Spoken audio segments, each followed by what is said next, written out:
Hi friends, இன்றைக்கி நம்ம இந்த ட்ராமாவோட பார்ட் 3 தான் பார்க்க போகிறோம். சரி வாங்க நம்ம கதைக்குள்ளே போகலாம். திடீர்னு அன்றைக்கி நைட்டு நல்லா மழை வருது.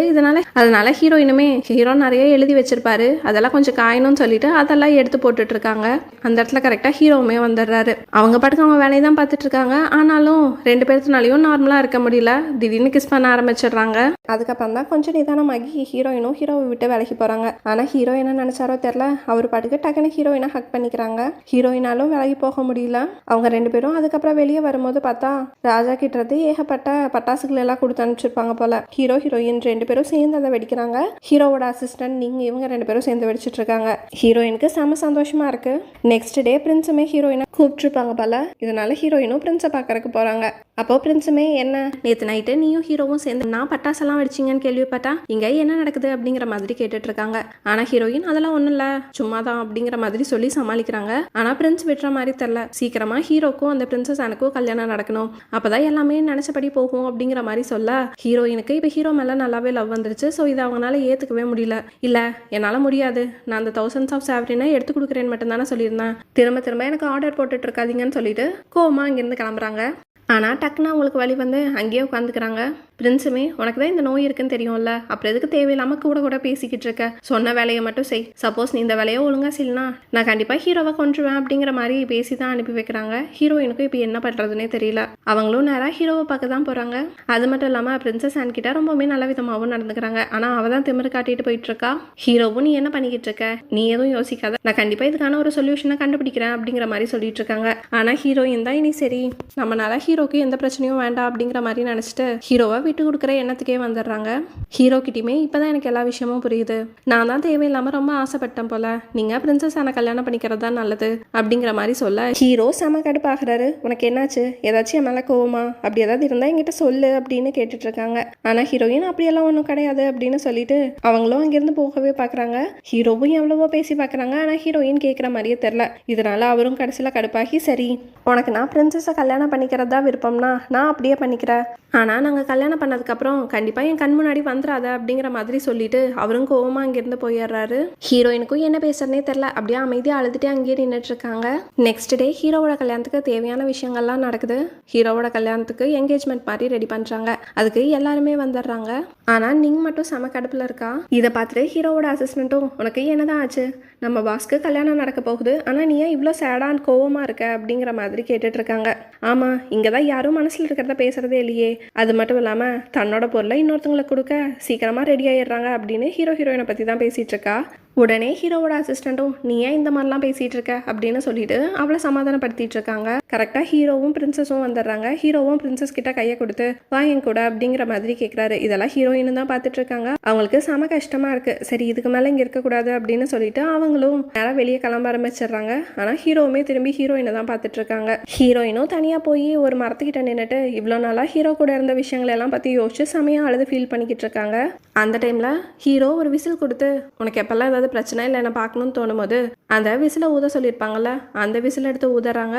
உடனே ஹீரோவுமே அங்கே வந்துடுறாரு. என்னாச்சு உனக்கு, எதுக்காக இங்கே வந்து தனியாக நின்றுட்டு இருக்க அப்படிங்கிற மாதிரி கேட்கும்போது ஹீரோயினுக்கு என்ன பேசுறனே தெரில. ஹீரோவும் உனக்கு தான் நான் வேணாம்ல, அப்புறம் எதுக்காக இந்த விசிலை ஊதுனேன் அப்படின்னு கேட்கும்போது இதோட ரியல் ஓனர் யாரோ அவர்கிட்டயே இதை கொடுத்துடலான்னு நினச்சிதான் ஊதுனேன் அப்படிங்கிற மாதிரி சொல்லிட்டு இருக்காங்க. ஆனால் ஹீரோ அதை வாங்குற மாதிரி தெரில. இந்தா இதை நீயே வச்சுக்கோ, நான் ஒரு டைம் கொடுத்ததை திரும்பி எல்லாம் வாங்க முடியாது அப்படிங்கிற மாதிரி சொல்லிட்டு இருக்காங்க. அது மட்டும் இல்லாமல் ஹீரோயின் கிட்டையும் சப்போஸ் நான் பிரின்சஸ் ஆன கல்யாணம் பண்ணிட்டா நீ இங்கே இருக்காத, ஏன்னா உன்னை பார்த்துட்டே என்னால் இருக்க முடியாது அப்படிங்கிற மாதிரி சொல்லிட்டு இருக்காங்க. ஹீரோயினுக்கு அப்படியே கண்ணெல்லாம் கலங்கி போகுது, என்ன பேசுறதுன்னே தெரியல. ஹீரோவும் எல்லாம் சொல்லி முடிச்சுட்டு அப்படியே உடஞ்சு போய் தான் அங்கிருந்து நகர்றாரு. ஆனால் ஹீரோயினால ஹீரோவை விட்டு கொடுக்க முடியல. டக்குன்னு திரும்ப அந்த விசில ஊதுறாங்க. உடனே ஹீரோவும் ஓடி வந்து ஹீரோயினா ஹக் பண்ணிக்கிறாங்க. ஹீரோயினும் ஹக் பண்ணிக்கிறாங்க. ஹீரோ உடனே ஹீரோயினோட கையை பிடிச்சிட்டு அங்கிருந்து ஓட ஆரம்பிச்சிடுறாங்க. இந்த விஷயத்த கரெக்டாக ஹீரோவோட அசிஸ்டன்ட் ஹீரோவோட அக்காவும் பிரின்சஸ் ஆனும் எல்லாருமே பார்த்துட்டு இருக்காங்க. பிரின்சஸ் ஆனும் செமையா கத்த ஆரம்பிச்சிடறா. ஹீரோவை பார்த்து நீங்க எங்க போயிட்டு இருக்கீங்க, என்கிட்ட திரும்ப வாங்க அப்படின்னு சொல்லி கத்திட்டு இருக்கா. ஆனா நிலைமையை புரிஞ்சுக்கிட்டு ஹீரோவோட அக்கா தான் எனக்கு ஒரு மாதிரி வயிறு வலிக்கிற மாதிரி இருக்கு, நீ என் கூடயே இரு அப்படின்னு சொல்லிட்டு அவளை பிடிச்சி வச்சுக்கிறாங்க. ஹீரோவுமே ஹீரோயினா ஒரு இடத்துக்கு கூட்டிட்டு போறாங்க. அந்த இடத்துல ஒரு மரமே இருக்கு. கரெக்டா அந்த இடத்துல போய் உட்காடுறாங்க. ஆனா ஹீரோயின் ஆல்ரெடி இந்த இடத்துக்கு வந்திருப்பாங்க போல. இதனால ஹீரோ கிட்டையும் உனக்கு எப்படி இந்த இடத்து தெரியும் அப்படின்னு கேட்கும்போது ஹீரோவுமே உனக்கு ஆல்ரெடி ஒருத்தங்க விசில் கொடுத்தாங்கன்னு சொன்னால அவங்கள பற்றி சொல்லு அப்படிங்கிற மாதிரி கேட்டுட்டு இருக்காங்க. ஹீரோயினும் அவனை நான் ஃபர்ஸ்ட் டைம் பார்க்கும்போது அவன் மூஞ்சியில் நிறைய ரத்தம் இல்லை ஆனால் கொஞ்சம் இருந்துச்சு அப்படின்னு சொல்லிட்டு அப்படியே ஹீரோவை பார்க்குறாங்க. கடைசியில் பார்த்தா பல வருஷங்களுக்கு முன்னாடி ஹீரோயின் ஹீரோவை தான் பார்த்துருப்பாங்க போல. ஹீரோ தான் அந்த விசிலையும் கொடுத்துருக்கிறாரு. என்ன ஆகிருக்கும்னா கரெக்டாக ஹீரோவோட அம்மா அப்பா இறந்ததுக்கு அப்புறமா அவரு அங்கிருந்து தப்பிச்சு ஓடி வந்திருப்பாரு. அவரால் நிற்க முடியாம மயக்கம் போட்டு கரெக்டாக இந்த மரத்து பக்கத்தில் தான் விழுந்திருப்பாங்க. அப்போ கரெக்டாக ஹீரோயின் வந்து காப்பாற்றிருப்பாங்க. ஹீரோக்குமே அடிபட்டிருக்கும். அவருக்கு தேவையான மருந்துகள் எல்லாம் கொடுத்து முடிச்சதுக்கு அப்புறமா உடனே ஹீரோவும் நான் இங்கேருந்து கிளம்புறேன் அப்படிங்கிற மாதிரி சொல்லிட்டு கிளம்பியிருப்பாங்க. ஆனால் ஹீரோயின் விட்டுருக்க மாட்டாங்க. நீ போய் எங்கே போற? உங்கள் அம்மா அப்பாவை கொண்டவங்கள பழி வாங்க போறியா? இந்த மாதிரி நான் பல பேரை பார்த்துட்டேன். சப்போஸ் நீ அவங்கள பழி வாங்கிட்டாலும் அதுக்கப்புறம் உனக்கு என்ன கிடைக்க போகுது அப்படிங்கிற மாதிரிலாம் கேட்டுட்டு இருக்காங்க. ஆனால் ஹீரோ இல்லை நான் கிளம்புவேன் அப்படின்னு சொல்லிட்டு டக்குன்னு கிளம்பும் போது தெரியாமல் அவரோட கையில் இருந்த கத்தி பட்டு ஹீரோயினோட ஷோல்டரில் கீச்சு விட்டுருப்பாரு. அதுக்கப்புறம் அவரே பதறி போய் அதுக்கு மருந்தெல்லாமும் போட்டு விட்டுருப்பாங்க. ஹீரோயின் கிட்டேயும் ஒரு விசிலை கொடுத்து இதை நீ பத்திரமா வச்சுக்கோ, இதை ஊதும் போது கண்டிப்பாக நான் உனக்காக வருவேன் அப்படிங்கிற மாதிரி சொல்லிட்டு கிளம்பியிருப்பாரு. இந்த விஷயம்லாம் இப்போதான் அவங்களுக்கும் ஞாபகம் வருது. அப்போ உன்னதான் நான் பல வருஷத்துக்கு முன்னாடி பார்த்தனா அப்படின்னு சொல்லிட்டு அவங்களுமே சந்தோஷப்படுறாங்க. ஹீரோயினும் நீ வருவேன்னு நான் எத்தனை நாள் உனக்காக காத்திருந்தேன் தெரியுமா, ஆனால் நீ வரவே இல்லை அப்படின்னு சொல்லிட்டு இருக்காங்க. ஆனால் ஹீரோவுமே சில வருஷங்கள் கழிச்சு ஹீரோயினை தேடி திரும்ப வந்திருப்பாரு. இப்போ வந்தப்போ ஹீரோயின் இருந்திருக்க மாட்டாங்க. அந்த விசில் மட்டும் ஒரு இடத்துல கடந்திருக்கும். அதனால அக்கம் பக்கத்துல எல்லாம் விசாரிக்கும் போது அவங்கள நிறைய பேர் கடத்திட்டு போயிட்டாங்க, அவங்க செத்துட்டாங்க அந்த மாதிரிலாம் சொல்லியிருப்பாங்க. ஆனா ஹீரோ இப்போ வரைக்குமே அந்த சின்ன வயசுல இருந்த ஹீரோயினை பத்தியே தான் யோசிச்சுட்டு இருந்திருப்பாங்க. ஹீரோயினும் அப்பதான் சொல்றாங்க ஆமா என்ன நிறைய பேரை கடத்திட்டு போயிட்டாங்க, அதுக்கப்புறமா பிரின்ஸ் தான் அவங்க கிட்ட வந்து காப்பாத்தினாரு அப்படிங்கிற அந்த விஷயத்தையெல்லாம் சொல்றாங்க. அதுக்கப்புறம் அவருக்கெல்லாம் அப்படியே ஒர்க் பண்ண ஆரம்பிச்சிட்டாங்கன்னு சொல்லிட்டு இருக்காங்க. ஹீரோயினும் அப்பதான் கேக்குறாங்க சரி உன்னோட ரூம்ல நான் ஒரு பெயிண்டிங்கை பார்த்தேன், நீ தான் யாரோ ஒரு பொண்ணோட பெயிண்டிங் எடுத்து ரொம்ப பக்குவமா பத்திரமா எல்லாம் வச்சிருக்க அப்படிங்கிற மாதிரி கேட்கும்போது ஹீரோவும் ஆமா அந்த பொண்ணு எப்பவுமே என் கனவுல வருவா அப்படிங்கிற மாதிரி சொல்லிட்டு இருக்காங்க. ஆனா கடைசியில பார்த்தா அந்த பொண்ணுமே ஹீரோயின் தான் போல. ஹீரோயின் கிடைக்காததுனால அவங்கள பத்தி யோசிச்சுட்டு தான் அந்த பெயிண்டிங்கை வரைஞ்சிருப்பாங்க. இதனாலதான் ஒரு டைம் ஹீரோயின் அந்த பெயிண்டிங் எடுத்து பார்க்கும்போது கூட அவங்களுக்கு எங்கேயோ பார்த்த மாதிரி இருந்திருக்கும். ஆனா அது அவங்க ஃபேஸ் தான். ஹீரோவும் இந்த விஷயமெல்லாம் சொல்ல ஹீரோயினுக்கு செம சந்தோஷமா இருக்குது. ரெண்டு பேரும் ரொமான்டிக்கா இருக்கவும் ஆரம்பிக்கிறாங்க. அதுக்கப்புறமா ஹீரோயின் பேசிட்டு இருக்கும்போது ஹீரோவுமே சீக்கிரமா என் வேலையெல்லாம் முடிச்சுட்டு நம்ம ரெண்டு பேரும் யாரும் இல்லாத இடத்துக்கு போயிடலாம், நிம்மதியா சந்தோஷமான ஒரு வாழ்க்கையை வாழலாம் அப்படிங்கிற மாதிரி சொல்லிட்டு இருக்காங்க. ஹீரோயினும் உடனே நம்ம இல்லாதவங்களுக்கு முடியாதவங்களுக்கெல்லாம் ஹெல்ப் பண்ணணும், நீங்களும் நிறைய பேருக்கு நிறைய விஷயங்களை சொல்லிக் கொடுங்க, நம்ம ஒரு ஸ்கூல் மாதிரி ஆரம்பிக்கலாம் அப்படியெல்லாம் சொல்லி பேசி சந்தோஷமா இருக்காங்க. ஆனால் அப்போ கரெக்டாக ஹீரோவோட அசிஸ்டன்ட் வந்து இந்த மாதிரி அரசவையிலேருந்து உங்கள் ரெண்டு பேர்த்தையும் கூப்பிட்டு அமைச்சிருக்காங்க அப்படின்னு சொல்லிட்டு இருக்காங்க. ஹீரோயினுக்கு கொஞ்சம் பதட்டமாக தான் இருக்கு. நெக்ஸ்ட் டே ஹீரோயின் ரெண்டு பேருமே அரசவைக்கு போகிறாங்க. ஹீரோவுமே ராஜா கிட்ட முட்டி போட்டு என்ன மன்னிச்சிருங்க, என்னால் இந்த கல்யாணத்தை பண்ணிக்க முடியாது அப்படிங்கிற மாதிரி சொல்லிட்டு இருக்காங்க. உடனே ராஜாவும் என்னாச்சு இந்த வரன் உனக்கு நல்லது கிடையாதுன்னு நீ நினைக்கிறியா அப்படிங்கிற மாதிரி கேட்கும்போது இல்லை என் மனசுலாம் ஆல்ரெடி வேற ஒருத்தங்க இருக்காங்க அப்படின்னு சொல்ல ராஜாவுமே ரொம்ப நல்லவராக தான் இருப்பா. அவர் போல உனக்கு சீக்கிரம் கல்யாணம் பண்ணணுன்னு உன் அக்கா தான் நினச்சா, அதனால தான் நாங்கள் பிளான் பண்ணி இந்த கல்யாணத்துக்கு ரெடி பண்ணோம். சப்போஸ் உனக்கே அந்த கல்யாணம் பிடிக்கலன்னா நீ அவ்வளோ ஃபோர்ஸ் பண்ணி அந்த கல்யாணத்தை பண்ணிக்கணும்னு அவசியம் இல்லை, உனக்கு யாரை பிடிச்சிருக்கோ நீ கல்யாணம் பண்ணிக்கலாம், ஆனால் பொலிட்டிக்கல் விஷயத்தில் ரொம்பவே கவனமாக இரு, அதில் எந்த தப்பையும் கொண்டு வந்துடாத அப்படின்னு சொல்லிட்டு ஹீரோவை அமுச்சு விட்டுறாங்க. ஹீரோயினையுமே ஹீரோவோட அக்கா கூப்பிட்டு நிறைய கேள்வியெல்லாம் கேட்டுட்டு இருப்பாங்க. நீ ஒரு ஜஸ்ட் மெய்டு தான், நீ எப்படி என் தம்பிக்கு சரியானவளா இருப்ப அப்படின்னு சொல்லிட்டு ஏகப்பட்ட கேள்வியெல்லாம் கேட்குறாங்க. ஹீரோயினுக்கும் அவங்களுக்கு தெரிஞ்ச அளவுக்கு பதில் சொல்கிறாங்க. அதுக்கப்புறம் ஹீரோயினோட அக்காவும் ஒரு பாக்ஸை கொடுத்து இதை என் தம்பிக்கிட்ட கொடு, இந்த பொருள் யாரோட கைக்கு சேரணுமோ அதையே அவனையே கொண்டு போய் கொடுக்க சொல்லு அப்படிங்கிற மாதிரி சொல்லிட்டு ஒரு பாக்ஸை கொடுக்குறாங்க. ஹீரோயின் ரெண்டு பேருமே அங்கேருந்து வெளியே வந்து மீட் பண்ணும்போது ஹீரோயின் தான் ஒரு மாதிரி சேடாக இருக்காங்க. உங்கள் அக்காவுக்கு என்ன பிடிச்சதா இல்லையானே தெரியல அப்படின்னு சொல்லிட்டு ராஜா என்ன சொன்னாரு, உங்களை ஏதாவது பனிஷ் பண்ணாரா அப்படிங்கிற மாதிரிலாம் கேட்கும்போது நடந்த விஷயத்தையெல்லாம் சொல்றாங்க. ஹீரோயினுக்கும் சந்தோஷமா இருக்கு. ஆனா என் விஷயம் என்னாச்சுன்னு தான் தெரியல அப்படின்னு சொல்லிட்டு அந்த பாக்ஸையுமே கொடுத்து இது யாருதோ அவங்க கிட்ட கொடுக்க சொன்னாங்க அப்படின்னு சொல்லிட்டு இருக்காங்க. அதை ஓபன் பண்ணி பார்த்தா ஃபர்ஸ்ட் ஒரு லெட்டர் இருக்கு. அதுல அவங்க அக்காவுமே ஹீரோ சந்தோஷமா இருந்தா அவங்களுக்கு ஓகே, அவனுக்கு மனசுக்கு பிடிச்சதை செய்யட்டும் அப்படிங்கிற மாதிரி தான் சொல்லியிருக்காங்க. அது மட்டும் இல்லாமல் அவங்க பரம்பரை வலையில் ஒன்றையும் வச்சுருக்காங்க. இதுலேயே ஹீரோக்கும் தெரியுது ஓகே ஹீரோயினை அவங்க அக்கா அக்செப்ட் பண்ணிக்கிட்டாங்கன்னு சொல்லிட்டு இந்த ஜேட் உனக்காக தான் அவள் கொடுத்துருக்கா, அது மட்டும் இல்லாமல் ஒன்று அக்செப்ட் பண்ணிக்கிட்டா அப்படின்னு சொல்ல ஹீரோயினுக்குமே சந்தோஷமாகுது.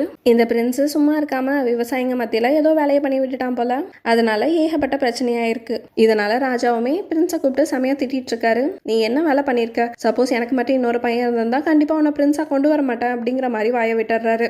அவன் செம கடுப்பாயிடுறான். ரொம்ப கோவமா அங்கிருந்து கிளம்பி வந்து இந்த ஹீரோயின் எதனால இன்னும் என்ன பார்க்க வரல அப்படின்னு சொல்லிட்டு செமையா கத்திட்டு இருக்கான். அப்பதான் அவனோட அசிஸ்டன்ட் சொல்றான், கண்டிப்பா இனிமேல் ஹீரோயின் திரும்ப வர மாட்டான், ஏன்னா அவ ஹீரோவை கல்யாணம் பண்ற ஐடியால இருக்கா அப்படிங்கிற மாதிரி சொல்லிட்டு இருக்காங்க. இதை கேட்டோன்னா பிரின்ஸ் செம கடுப்பாகி போயிட்டு இருக்கான். பிரின்ஸோட இன்னொரு அசிஸ்டன்ட் எப்படியோ ஹீரோக்கு தெரியாமல் அவரோட வீட்டுக்கே வந்து அந்த தௌசண்ட்ஸ் ஆஃப் சாவரின் இருக்குதான்னு சொல்லிட்டு தேடி பார்த்துட்டு இருக்கான். ஆனால் இதை கரெக்டாக ஹீரோயின் கண்டுபிடிச்சிடுறாங்க. ஹீரோயின் வந்து தடுக்க பார்க்குறாங்க.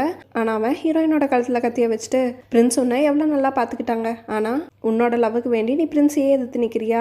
கண்டிப்பாக எப்படியா இருந்தாலும் அந்த தௌசண்ட்ஸ் ஆஃப் சாவரின் மட்டும் கிடைக்கலன்னா கண்டிப்பாக பிரின்ஸ் ஹீரோவை கொன்றுவான் அப்படிங்கிற மாதிரி சொல்லிட்டு இருக்கான். இதை கேட்டுட்டு ஹீரோயினுக்குமே என்ன பண்ணுறதுன்னு தெரில.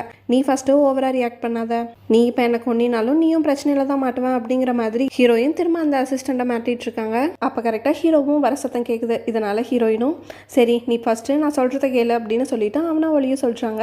ஆனால் ஹீரோ நேராக ஹீரோயினை தேடி தான் வராங்க.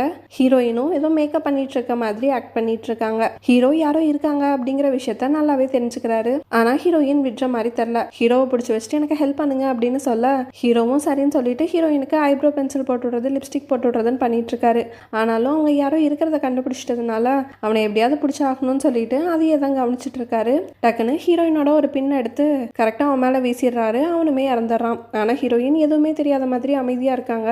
இந்த விஷயம் நடந்து முடிஞ்சதுக்கு அப்புறமா நிங் மூலியமா ஹீரோக்கு தெரிய வருது என்னன்னா இன்னுமே பிரின்ஸும் ஹீரோயினும் கான்டாக்ட்ல தான் இருக்காங்க அப்படின்னு. இது கேட்டோன்னா அவர் ரொம்பவுமே மனசுடைஞ்சு போறாரு. ஹீரோ ஹீரோயினை ஒரு குளிக்கிற இடத்துக்கு கூட்டிட்டு போயிருக்காங்க. அப்போ ஹீரோயின் கிட்டையும் இன்னும் கொஞ்ச நாள் மட்டும் வெயிட் பண்ணு, நம்ம சீக்கிரமாக ஒரு மலைப்பகுதிக்கு போயிடலாம் அப்படிங்கிற மாதிரி சொல்லிட்டு இருக்காங்க. ஆனால் ஹீரோயின் தான் அந்த தௌசண்ட்ஸ் ஆஃப் சாவரின் எடுத்து கொடுக்கணுமே, அதனால யோசிச்சுக்கிட்டே இல்லை, இன்னும் கொஞ்ச நாள் இங்கே எனக்கு வேலை இருக்குது. அது மட்டும் இல்லாமல் உங்கள் அக்காவுக்கு இன்னும் குழந்தை பிறக்கல, குழந்தை பிறந்து எப்படி இருந்தாலும் 4-5 வருஷம் கழிச்சு தானே நம்மளால இங்கேருந்து போக முடியும் அப்படிங்கிற மாதிரி சொல்லிட்டு இருக்காங்க. ஆனால் ஹீரோ அப்படியெல்லாம் கிடையாது, அவளுக்கு குழந்தை பிறந்த உடனே பார்த்துட்டு நம்ம இங்கேருந்து கிளம்புறோம் அப்படிங்கிற மாதிரி சொல்லிட்டு இருக்காங்க. ஹீரோயின் ஒரு மாதிரி தாங்கிட்டே இருக்கிறத பார்த்துட்டு ஹீரோவும் என்ன நீ என்கிட்ட ஏதாவது விஷயத்த மறைக்கிறியா? சப்போஸ் உனக்கு ஏதாச்சும் வேலை இருக்குன்னா அது என்ன ஏதுன்னு என்கிட்ட சொல்லு, நான் உனக்கு ஹெல்ப் பண்ணுறேன் அப்படிங்கிற மாதிரி சொல்லிட்டு இருக்காரு. ஆனால் ஹீரோயின் இல்லை அதெல்லாம் நானே பார்த்துக்கிறேன் அப்படிங்கிற மாதிரி சொல்கிறாங்க. ஆனால் ஹீரோக்கு செம கடுப்பாக இருக்குது. ஏன்னா ஹீரோயின் இன்னுமே பிரின்ஸ் கூட காண்டாக்டில் இருக்காங்கிற விஷயம் தெரிஞ்சிருச்சு. இப்போது ஹீரோயினும் ஹீரோவும் லவ்வும் பண்ணுறாங்க. ஆனாலும் அவள் எந்த விஷயத்தையும் சொல்ல மாட்டேங்கிறா. அப்படிங்கும் போது ஹீரோக்கு செம கோவம் வருது. ஹீரோவும் எவ்வளவோ பொறுமையாக ஹீரோயின் கிட்ட பேசி பார்க்குறாங்க. உனக்கு எந்த பிரச்சனைனாலும் நீ என்கிட்ட சொல்லு, எவ்வளோ பெரிய பிரச்சனையாக இருந்தாலும் கண்டிப்பாக நான் உன்னை பாதுகாப்பேன் அப்படிங்கிற மாதிரிலாம் சொல்லிட்டு நீ என் கூட வந்துரு அப்படிங்கிற மாதிரி கேட்டுட்டு இருக்காங்க. ஆனால் ஹீரோயின் வாயே திறக்க மாட்டேங்கிறாங்க. அப்போ கரெக்டாக அவங்க தங்கியிருக்கிற இடத்துலையும் ஒருத்தன் வந்து நாங்கள் இந்த இடத்த க்ளோஸ் பண்ண போகிறோம், உங்களுக்கு சாப்பிட்றதுக்கு வேறு ஏதாச்சும் வேணுமா அப்படிங்கிற மாதிரி கேட்க ஹீரோவும் அந்த ஆள் வந்ததுனால ஒன்றும் பேச முடியாமல் அவரும் அமைதியாகிடுறாரு, ஹீரோயினும் அமைதியாகிடுறாங்க. அங்கிருந்து வெளில கிளம்பும் போது ஹீரோவும் சாப்பிட்றதுக்கு சில பண்ணெல்லாம் வாங்கலாம்னு சொல்லிட்டு போயிட்டு இருக்காரு. ஆனால் ஹீரோயின் அமைதியாக நின்று ஹீரோவையே தான் பார்த்துட்டு இருக்காங்க. ஏன்னா ஃபஸ்ட்டு பிரின்ஸ் தான் ஹீரோயின் மேலே ரொம்பவுமே அக்கறையாக இருந்திருப்பாங்க. ஸோ நமக்கானவே பிரின்ஸ் தான் அப்படிங்கிற மாதிரி எல்லாம் யோசிச்சுருந்துருப்பாங்க. ஏன்னா அவனுமே அதுக்கு தகுந்த மாதிரி நீ தான் என்னோட ஃபேமிலி அப்படி இப்படின்னு சொல்லியிருப்பான். ஆனால் அவன் ஏகப்பட்ட கண்டிஷன்ஸாக வச்சுக்கிட்டே இருந்திருப்பான். அவன் சொல்கிற வேலையெல்லாம் ஹீரோயின் செஞ்சு தான் ஆகணும் அப்படிங்கிற மாதிரி இருந்திருக்கும். கடைசியில் பார்த்தா அவனே ஹீரோயினை கொல்றதுக்கும் ட்ரை பண்ணியிருப்பான். இப்போ அவன் கண்டிப்பாக நம்மளுக்கானவன் இல்லை அப்படிங்கிற விஷயத்தில் வந்துட்டாங்க. ஆனால் இப்போ ஹீரோ திரும்ப ஹீரோயினுக்கு நம்பிக்கை கொடுக்குற மாதிரி பண்ணிட்டு இருக்காரு. ஆனால் ஹீரோ கிட்ட எந்த ஒரு ரெக்வயர்மெண்ட்டும் கிடையாது. ஹீரோயின் எப்படி இருக்காங்களோ அப்படியே இருக்கலாம். ஆனால் அவர் லவ்வை கொடுக்கறதுக்கு தாராளமாக இருக்காரு. இந்த விஷயத்தை பற்றி ஹீரோயின் யோசிச்சுட்டு இருக்காங்க. ஹீரோவும் அந்த பண்ணை வாங்கிட்டு திரும்பி பார்க்கும்போது பார்த்தா ஹீரோயினை காணோம். இவ எங்கே போனா அப்படிங்கிற மாதிரி தான் ஹீரோவும் பார்த்துட்டு இருக்காரு. ஓகே ஃப்ரெண்ட்ஸ், இதுக்கப்புறம் என்னாச்சுன்னு நெக்ஸ்ட் வீடியோவில் பார்ப்போம். இந்த வீடியோ உங்களுக்கு பிடிச்சிருந்தா சப்ஸ்கிரைப் பண்ணுங்கள், லைக் பண்ணுங்கள், கமெண்ட் பண்ணுங்கள், உங்கள் ஃப்ரெண்ட்ஸுக்கும் ஷேர் பண்ணுங்கள். தேங்க்யூ.